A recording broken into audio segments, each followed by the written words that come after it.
Dr. Amanda Foster wiped the sweat from her forehead as she knelt beside the excavation site. The twin suns of Kepler 442b were setting, casting long purple shadows across the dig site. She had been working on this planet for 3 months now, and today felt different. The ground beneath her tools seemed to hum with a strange energy that made her skin tingle. "Hey, Amanda, come look at this," called Jake Martinez from across the dig site. The young linguist was crouched over a section where they had been carefully, brushing away layers of ancient soil. His voice carried an excitement that made Amanda drop her tools and hurry over. What she saw made her breath catch in her throat. Instead of the expected pottery shards or metal fragments, Jake had uncovered what looked like a smooth, dark surface that seemed to shimmer in the fading light. It was unlike anything they had found before. "Lisa, get over here with the scanners," Amanda called to their engineer. Lisa Park jogged over, her detection equipment already in hand. She had been mapping the underground structures all day, but nothing had prepared them for this discovery. Lisa ran her scanner over the surface and frowned at the readings. "This is impossible. The material is reading as both organic and metallic at the same time. And look at this depth measurement." She held up the device, showing numbers that made no sense. "How deep does it go?" Amanda asked, though she was almost afraid to hear the answer. "At least 200 meters down, maybe more. This isn't just a buried artifact. This is huge." Lisa's voice was barely above a whisper. Marcus Webb, their security chief, walked over to see what had captured everyone's attention. The former military man had been skeptical about the archaeological mission from the start, but even he could see that something extraordinary was happening. "What exactly are we looking at here?" Marcus asked, his hand instinctively moving to the communication device on his belt. Amanda stood up and looked around the dig site. What they had assumed were natural rock formations suddenly looked different in this new light. The gentle curves and strange angles that had puzzled them for weeks now seemed deliberate, purposeful.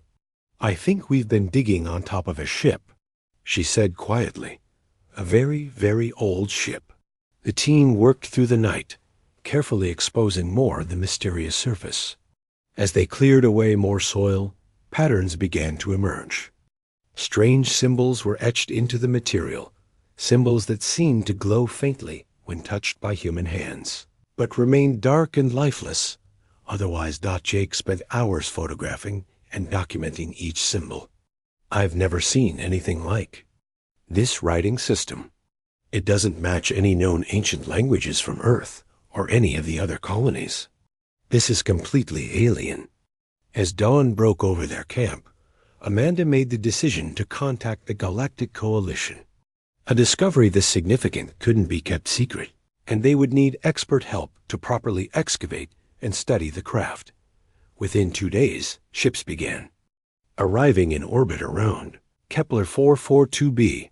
The first to land was a sleek vessel carrying a team of Centauri researchers. The Centauri were known throughout the galaxy for their advanced technology and logical approach to problem solving. Their leader, a tall being with silver skin and large black eyes, introduced himself as High Technician Vex-High. "We have come to assist with the analysis of this discovery," Vex-High announced in his mechanical-sounding voice. "Our technology will quickly determine the nature and origin of this artifact."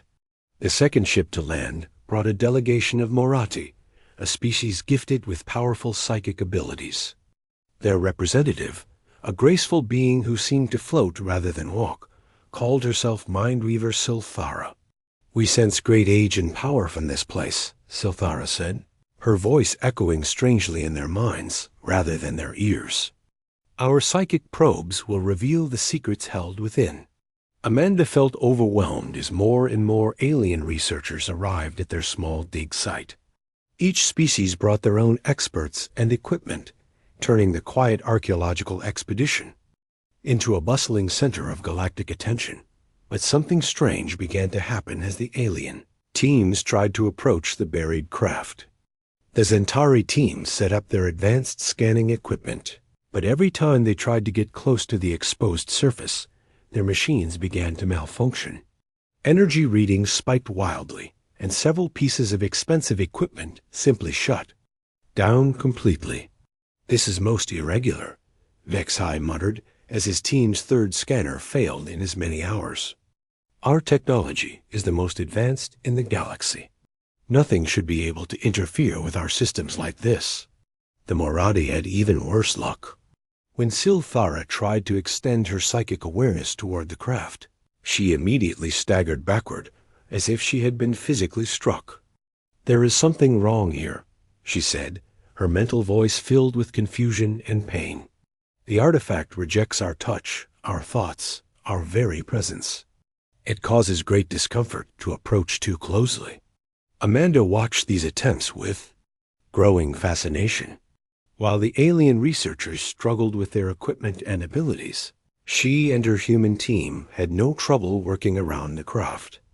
In fact, the symbols seemed to glow brighter when humans were near, and the strange humming sound that emanated from beneath the ground grew stronger whenever they touched the exposed surface.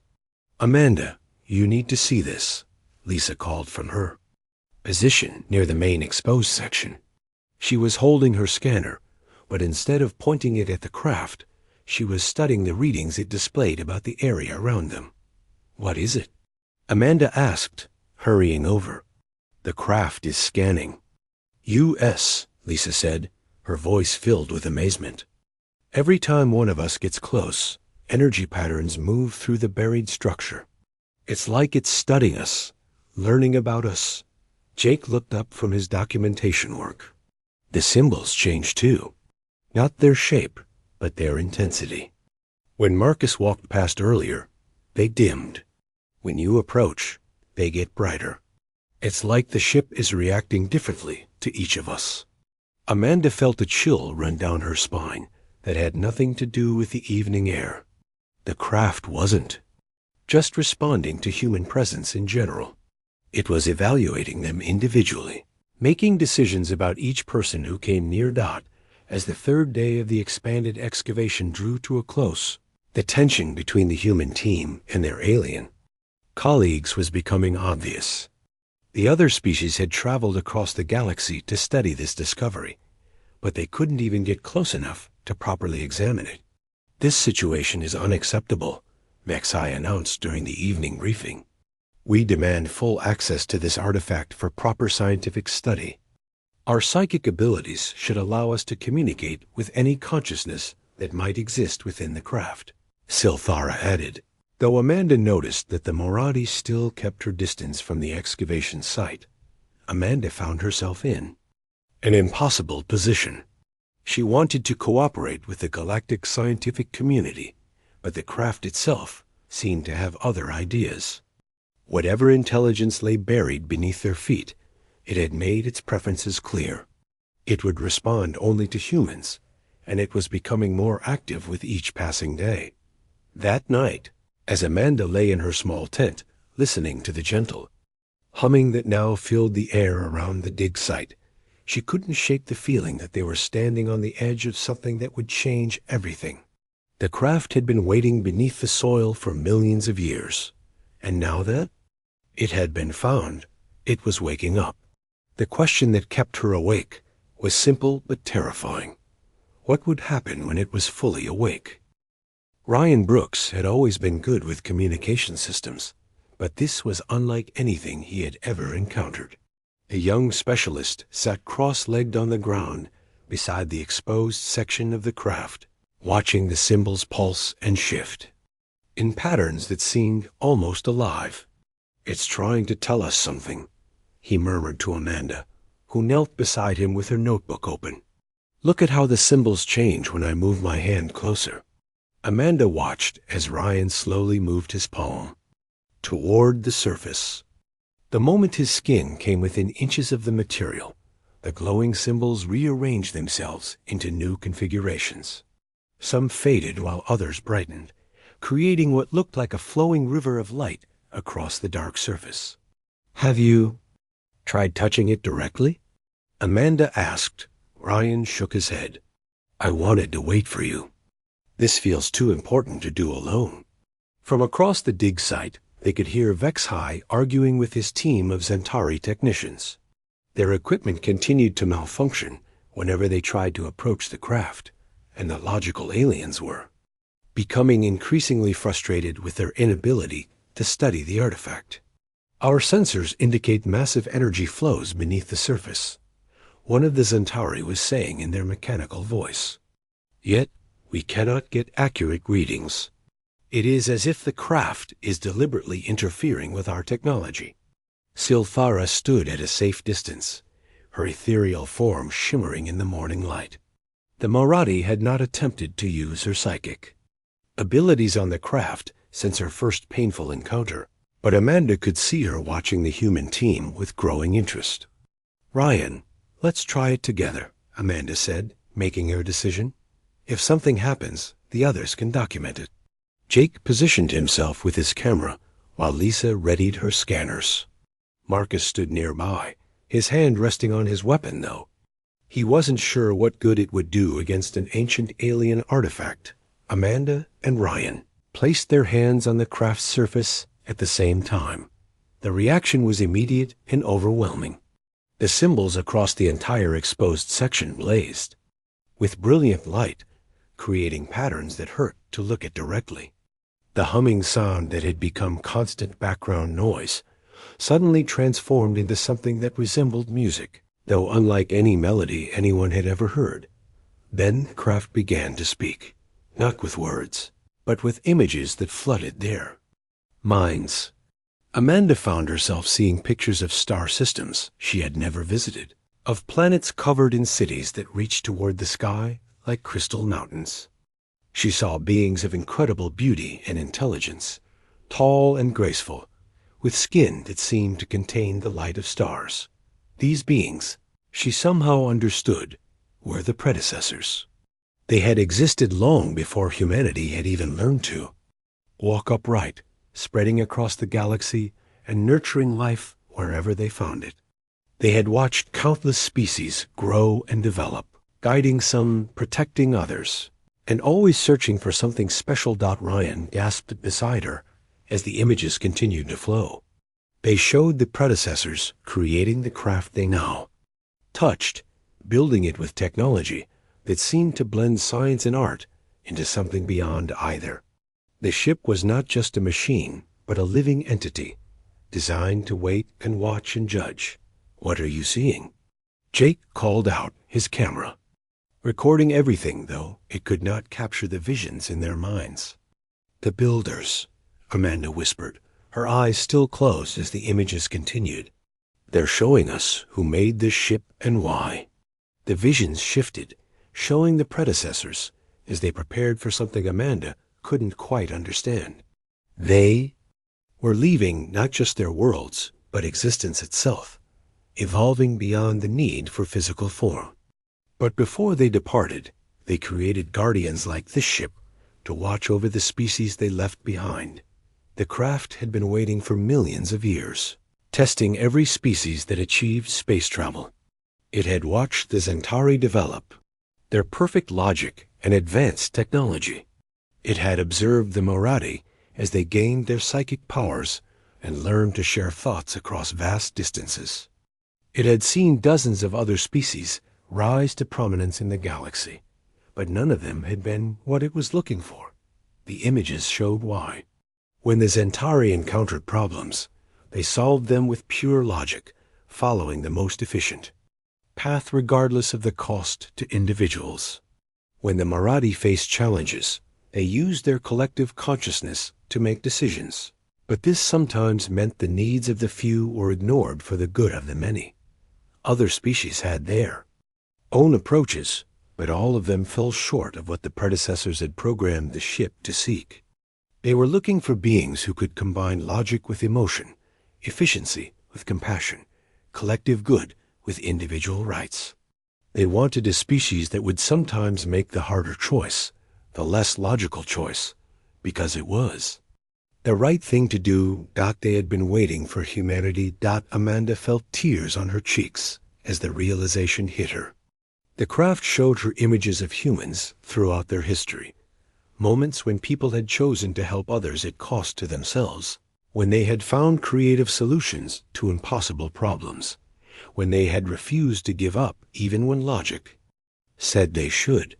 The ship had been monitoring humanity since their first steps into space. It had watched them interact with other species, seen how they treated planets and people, observed their responses to new situations.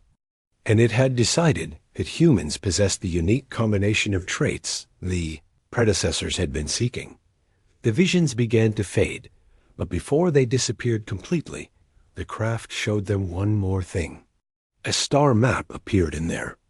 Minds displaying not just local systems, but vast networks of stars across multiple galaxies.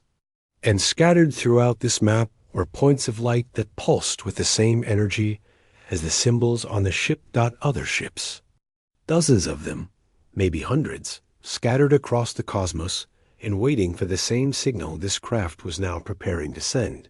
Amanda and Ryan opened their eyes as the connection ended, both of them gasping as they returned to normal awareness. The symbols on the craft had settled into a steady, gentle glow, and the musical humming had become softer, almost welcoming. "What happened?" Lisa asked, rushing over with her scanner. The energy readings went off the charts for a moment there.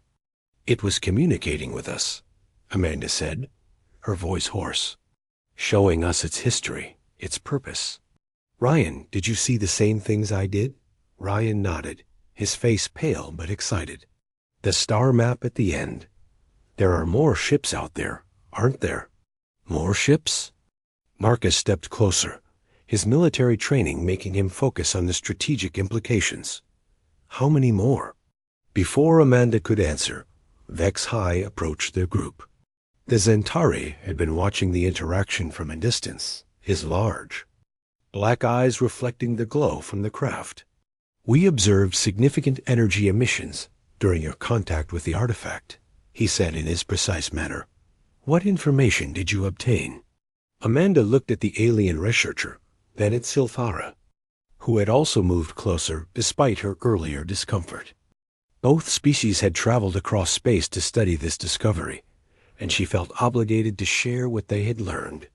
"The ship was built by an ancient species called the predecessors," she began. "They created it to find a species worthy of inheriting their technology and responsibilities. It's been testing every spacefaring race it encounters. And Silthara's mental voice was carefully controlled, though Amanda sensed tension beneath it.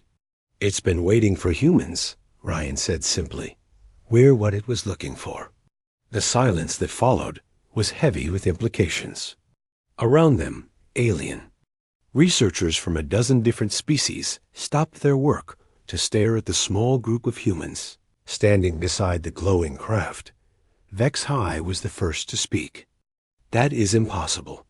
Humanity is barely a spacefaring species. Your technology is primitive compared to ours.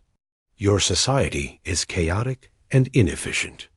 "Perhaps that is exactly why the craft chose them," Silthara said quietly, her mental voice thoughtful. "Logic and efficiency are not the only virtues in the universe."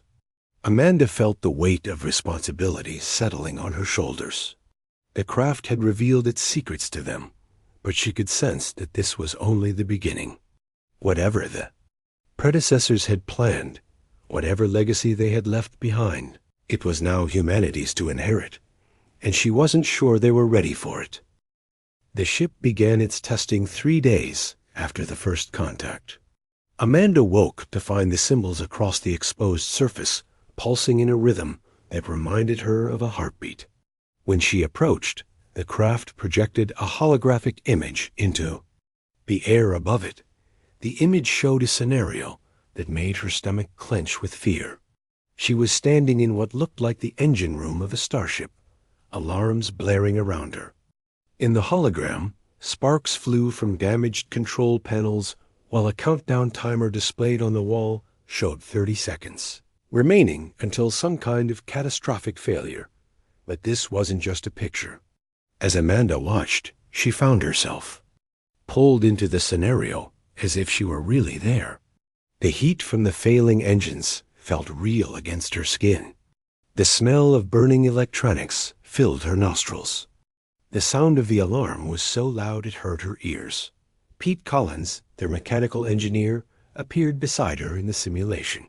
His face was streaked with sweat, and his hands were shaking as he pointed to 2 different control panels. "Amanda, I can save the power core and keep the ship running," he shouted over the noise. "But if I do that, the blast doors won't close, and the civilians in Section 7 will be exposed to radiation.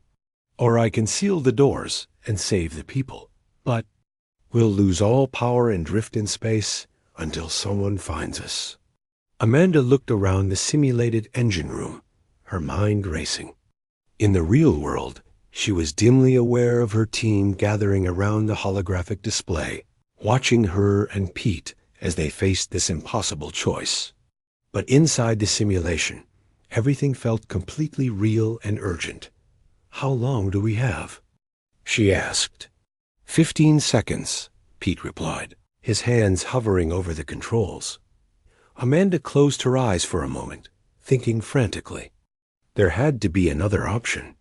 There was always another option if you were creative enough to find it. "What if we reroute power from the life support systems?" she asked suddenly. "Just for a few minutes, long enough to close the blast doors. And then restart the core?" Pete's eyes widened. "That's crazy. If something goes wrong with the restart, everyone on the ship dies instead of just the people in Section 7. "But if it works, nobody dies," Amanda said. "Do it." Pete's hands flew over the controls as the countdown reached 5 seconds. The simulation flickered and changed, showing them the result of their choice. The blast doors sealed just as the yaws. Radiation burst occurred, protecting the civilians. The power core stabilized, and life support came back online moments later. Everyone survived.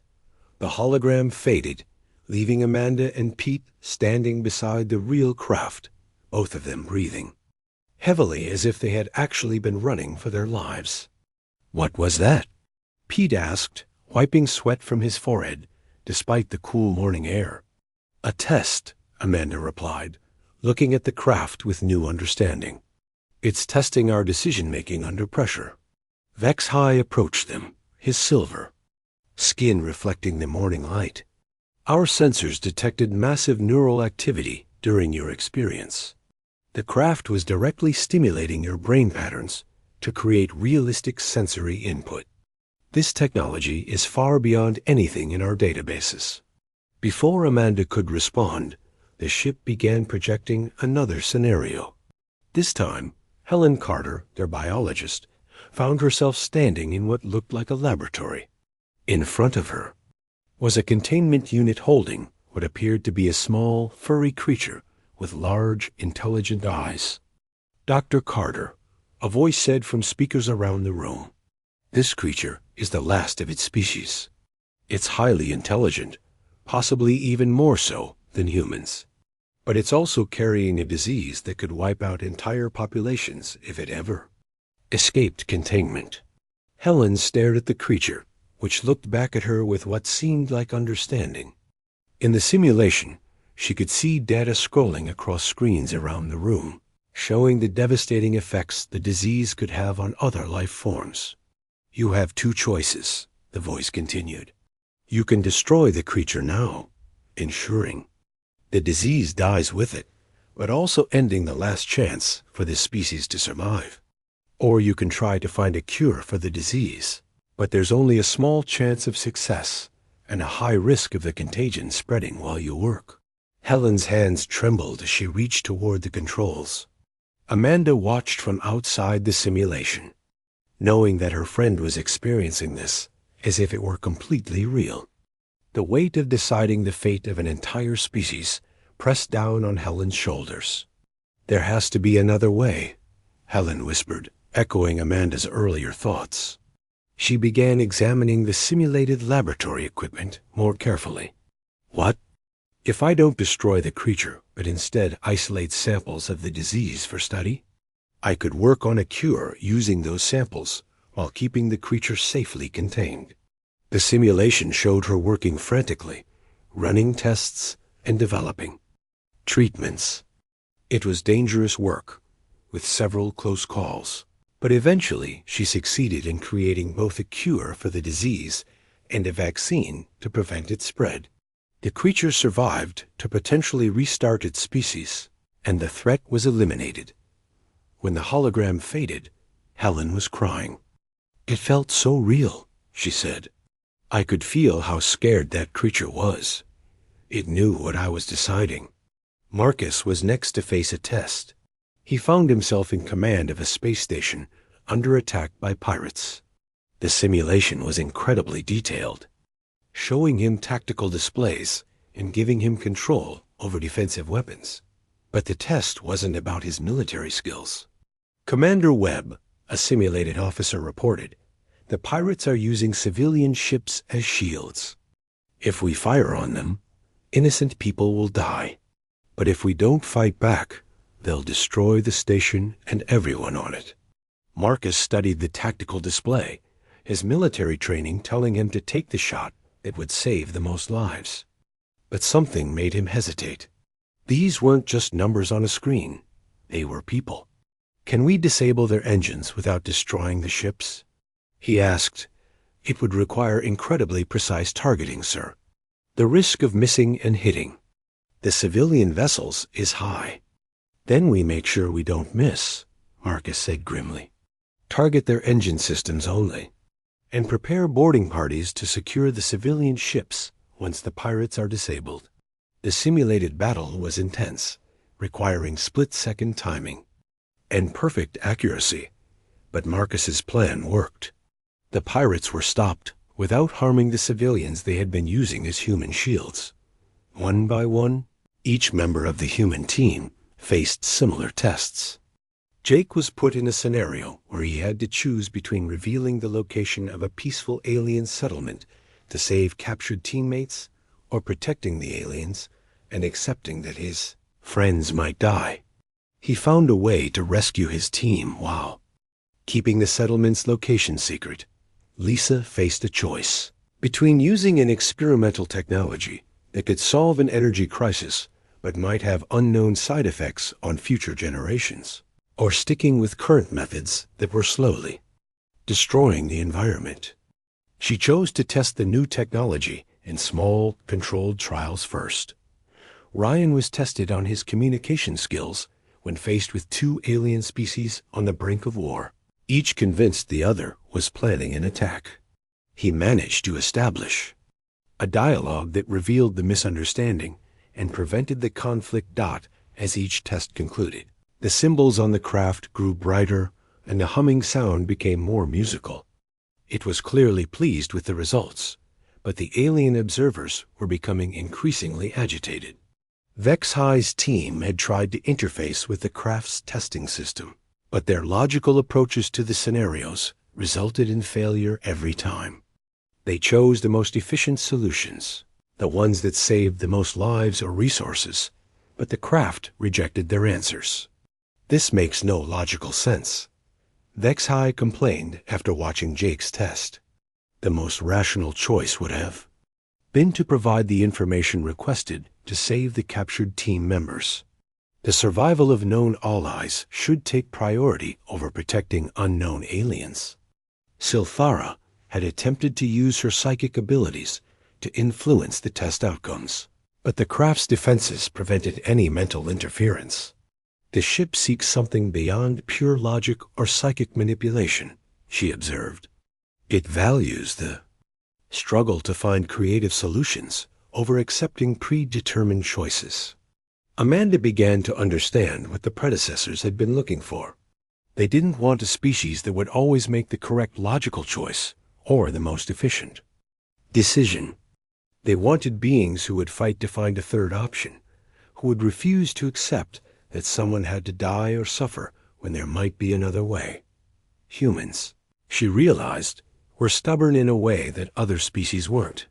When faced with impossible choices, they didn't just pick the best of the bad options.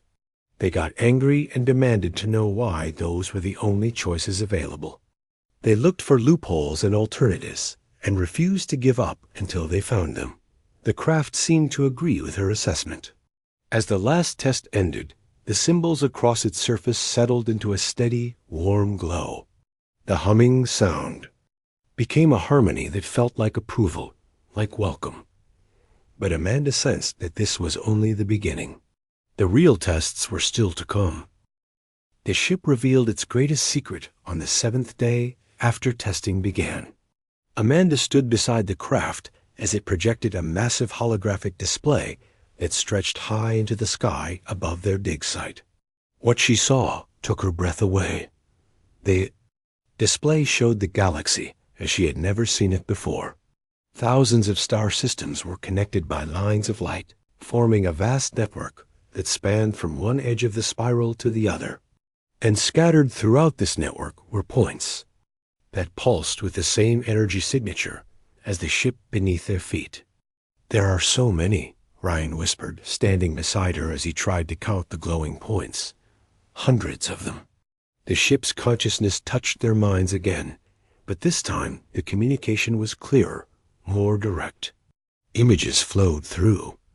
Their thoughts, showing them the true scope of what the predecessors had created before they evolved beyond physical existence. Each of those glowing points was a guardian ship like theirs, waiting on different worlds throughout the galaxy. Some had been waiting for millions of years, others for mere thousands. All of them had been testing the species they encountered, searching for the qualities the predecessors had programmed them to seek. But the ship showed them something else that made Amanda's heart sink. Not all of the guardian ships were still pure. Some of the points of light in the network pulsed with a different color, a harsh red glow that seemed wrong somehow. These ships had been corrupted, species that had failed the tests but refused to accept rejection, had found ways to force access to the ancient technology. They had broken through the ship's defenses through violence or trickery, twisting the guardian vessels into weapons of conquest rather than protection. The corrupted ships now served masters who used predecessor technology to dominate other worlds.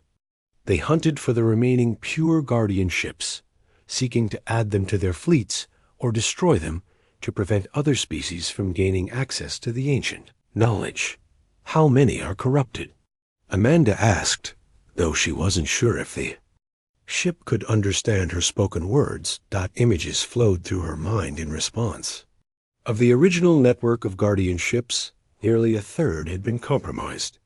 The corrupted vessels and their masters controlled vast sections of space, using technology far beyond what most species could develop naturally. But there was hope. The ship showed her other points of light, ships that had successfully bonded with worthy species. These guardian vessels and their chosen peoples worked together to protect younger civilizations and maintain balance in the galaxy. They formed a secret network of protectors, unknown to most of the galaxy's inhabitants. "We're being offered membership in this network," Amanda realized aloud. "But it comes with responsibilities." Ben Murphy, the military liaison who had arrived 2 days earlier with reinforcements from Earth's government, stepped forward. The experienced captain had been observing the situation carefully, and Amanda could see the strategic implications weighing heavily on his mind. "What kind of responsibilities?" Ben asked, addressing the ship directly. The holographic display shifted, showing scenes of guardian ships and their bonded species in action. They protected trade routes from pirates, helped evacuate planets threatened by natural disasters, and quietly prevented wars by facilitating communication between hostile species. But they also fought. The images showed battles between pure guardian ships and their corrupted counterparts, conflicts that raged across star systems as each side tried to prevent the other from gaining access to new worlds and species. "Joining this network would make humanity a target," Ben said grimly. "These corrupted ships and their masters won't ignore us if we become part of the Guardian fleet." The ship confirmed his fears. The moment a guardian vessel bonded with a species, that race became marked as either ally or enemy by every other faction in the secret war. There would be no neutral ground, no way to avoid the conflict. But look at the alternative, Lisa said, pointing to sections of the galactic map where red lights dominated. If we don't join, if the corrupted ships continue to spread, eventually they'll control everything anyway. The ship showed them more disturbing images. Worlds where the corrupted guardians had landed, forcing entire populations into slavery, or wiping them out completely. Species that had been peaceful for millennia turned into aggressive conquerors by access to predecessor technology. There's something else, Helen said quietly, studying the display. The ship is showing us that this decision isn't just about humanity. If we refuse, this guardianship goes dormant again. But if another species finds it later and manages to corrupt it, the implications were clear. Earth would face the same threat regardless. But refusing the partnership now meant giving up any chance of having the power to defend themselves when that threat arrived. Jake was studying the communication patterns flowing through the network. The pure guardians are trying to reach each other, he observed.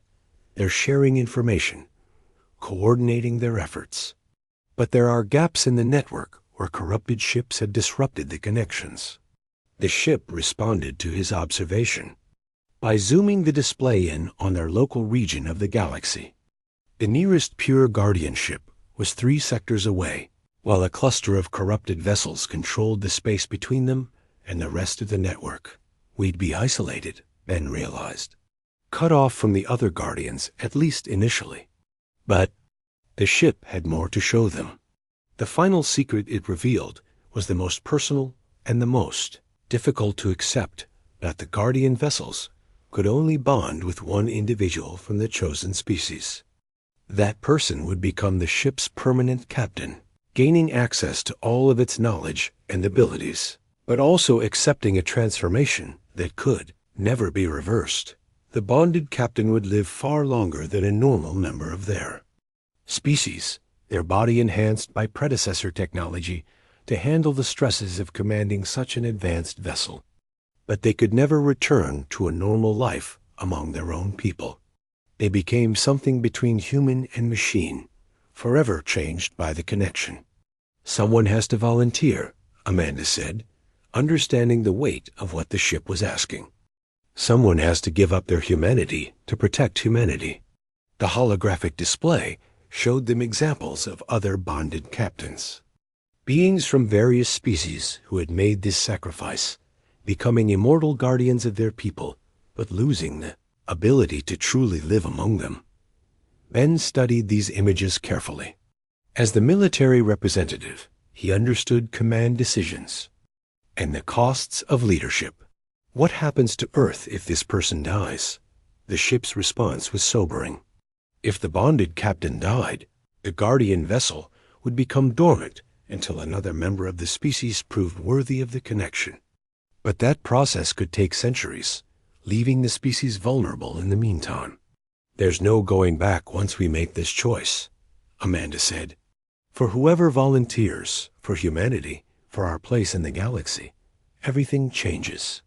Vex High had been listening to their discussion from a distance, his logical mind processing the implications. You are being offered power beyond imagination, he said in his mechanical voice. Yet you hesitate. Any rational species would accept immediately. Maybe. That's why the ship didn't choose a rational species, Ryan replied. Maybe it wanted one that would understand the weight of this responsibility. Silphara approached as well, her ethereal form shimmering with agitation. You cannot comprehend what you are refusing. Her mental voice carried frustration and envy. The knowledge contained within that vessel could advance your species by millennia, or destroy us, Amanda countered. Power without wisdom, technology without restraint. The corrupted ships prove what happens when the wrong people get access to this kind of capability. The ship seemed to approve of her caution. The symbols across its surface pulsed in a rhythm that felt like encouragement, like a parent watching a child learn an important lesson. But time was running out for their decision. The ship showed them long-range sensor readings, indicating that their activities had not gone unnoticed. Ships were approaching from several directions, some displaying energy signatures that matched the corrupted Guardians. "They know we're here," Ben said grimly. "Whatever we're going to decide, we need to decide it soon." Amanda looked around at her team, at the alien observers who watched with a mixture of hope and resentment, at the ancient ship that had waited so long for this moment. The fate of humanity, and possibly the galaxy, hung in the balance of a choice that would change everything forever. The first ships appeared in the sky 3 hours after the Guardian vessel revealed its network. Amanda shielded her eyes against the morning sun as she watched the sleek forms descend through the atmosphere, their hulls gleaming with an unnatural light that hurt to look at directly. "Those aren't coalition vessels," Ben said grimly, studying the approaching craft through his tactical scanner. "Energy signatures are completely unknown, but they're powerful. Very powerful." The Guardian ship beneath their feet began to hum with increased intensity, its symbols flashing in patterns that felt urgent, almost panicked. Through their mental connection, Amanda sensed the ancient vessel's distress. The corrupted ships had found them faster than expected. "How long do we have?" she asked the ship directly. Images flashed through her mind, showing the approaching vessels landing and disgorging troops armed with weapons that could tear through any known defenses. 20 minutes, maybe less, before they would be completely surrounded. But the approaching ships weren't the only problem. More coalition vessels were dropping out of hyperspace every few minutes, carrying representatives from dozens of species who had heard about the Guardian ship and wanted their chance to claim it. "This is High Admiral Korth of the Zentari Expeditionary Force," a voice crackled over their communication system. "By order of the Galactic Coalition, you will surrender the alien artifact for proper study and distribution among member species." "Like hell we will," Ben muttered, then activated his own communicator. "This is Captain Murphy, representing Earth government interests. We discovered this artifact on a planet within human territorial claims. We're not surrendering anything." Vex High approached their group, his silver skin reflecting the chaos of ships landing around the dig site. "You must reconsider your position," he said in his mechanical voice. "Humanity cannot hope to stand against the combined fleets of the Coalition. Submit to proper authority, and your species will be granted full membership and protection." "Protection? From what?" Amanda asked, though she already knew the answer. The corrupted ships had landed now, and figures were emerging from them that made Amanda's blood run cold. They looked vaguely humanoid, but their bodies had been altered by predecessor technology in ways that seemed wrong. Some had extra limbs ending in weapon appendages. Others had skin that appeared to be made of living metal. All of them moved with a fluid grace that suggested they were no longer entirely biological. The harvesters, Silthara's mental voice, carried pure terror as she identified the newcomers. "We thought they were myths, stories told to frighten children." The Guardian ship provided more information through their mental link. The harvesters were what remained of the first species to corrupt a Guardian vessel. They had used the technology to transform themselves into living weapons, abandoning their original forms in pursuit of power.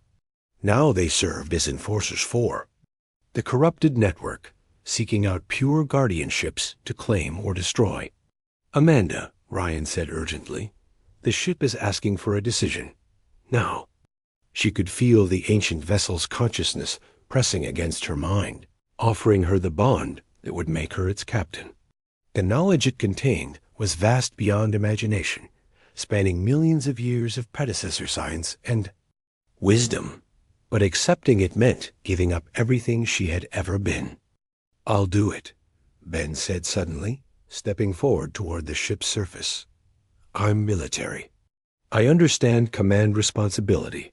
This is what I signed up for. No, Amanda said firmly, catching his arm. This isn't about military training. The ship chose us for a reason, and I don't think it was our combat skills.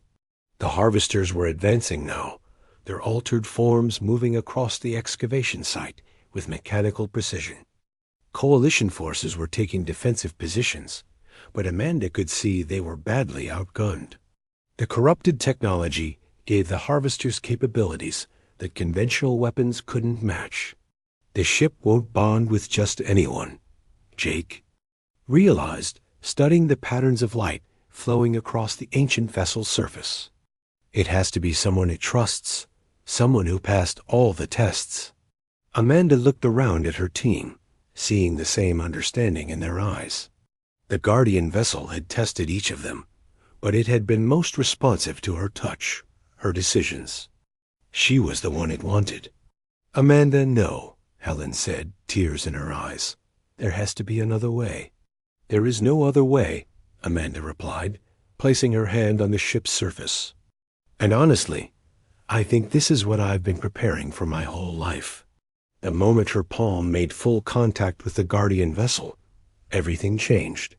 The ship's consciousness flooded into her mind, not just sharing information, but merging with her thoughts. She felt her body beginning to change as predecessor technology integrated with her biological systems. The transformation was unlike anything she could have imagined. Her vision expanded beyond normal human ranges, allowing her to see energy, patterns, and quantum fluctuations. Her mind could suddenly process information at incredible speeds, understanding complex scientific principles that would have taken years to learn. But she was still Amanda. The ship hadn't replaced her personality or memories. It had enhanced them. She could feel the ancient vessel's approval as their bond solidified, its satisfaction at finally finding a worthy partner after millions of years of waiting. The ship began to rise. What everyone had thought was a buried vessel was actually just the tip of something much larger. As the Guardian ship activated fully, it lifted itself from the ground, revealing a sleek hull that stretched for over a kilometer.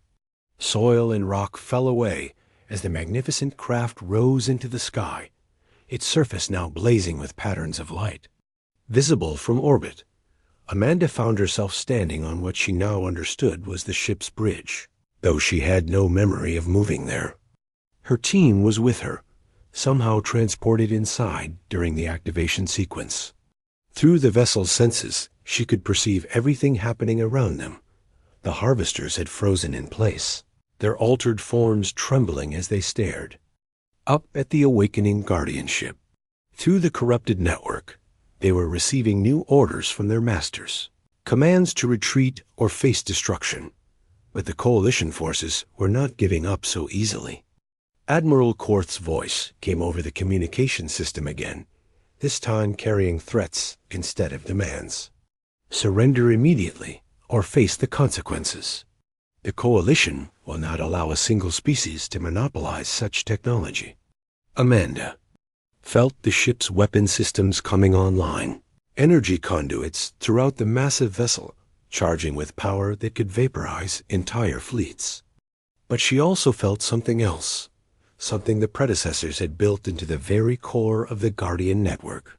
This isn't about monopolizing anything, she said, her voice now carrying across multiple communication frequencies simultaneously. This is about responsibility. Through the ship's sensors, she could see the other Guardian vessels throughout the galaxy responding to their activation. Pure ships were awakening from dormancy, their own bonded captains reaching out across space to welcome humanity to the network. The corrupted vessels were also stirring, preparing for the conflict they knew was coming. The predecessors didn't create these ships to make any species more powerful. Amanda continued, her enhanced understanding allowing her to see the true purpose behind the ancient technology. They created them to prevent any species from becoming too powerful. The Guardian ship projected this truth for everyone to see. The network wasn't just about protecting younger civilizations or fighting corrupted vessels. It was a balance system designed to ensure that no single faction could dominate the galaxy completely. Humanity had been chosen not because they were special, but because they understood that being special carried obligations. They had passed the tests not through superior abilities, but through their refusal to accept that someone had to lose for someone else to win. Not as the Guardianship settled into a stable orbit around Kepler 442b, Amanda felt the weight of cosmic responsibility settling on her shoulders. She was no longer entirely human, but she was still human enough to remember what humanity stood for. The galaxy was vast, full of species both wise and foolish, kind and cruel. And now it was her job, and humanity's job, to help maintain the balance that kept them all free. The real adventure was just beginning.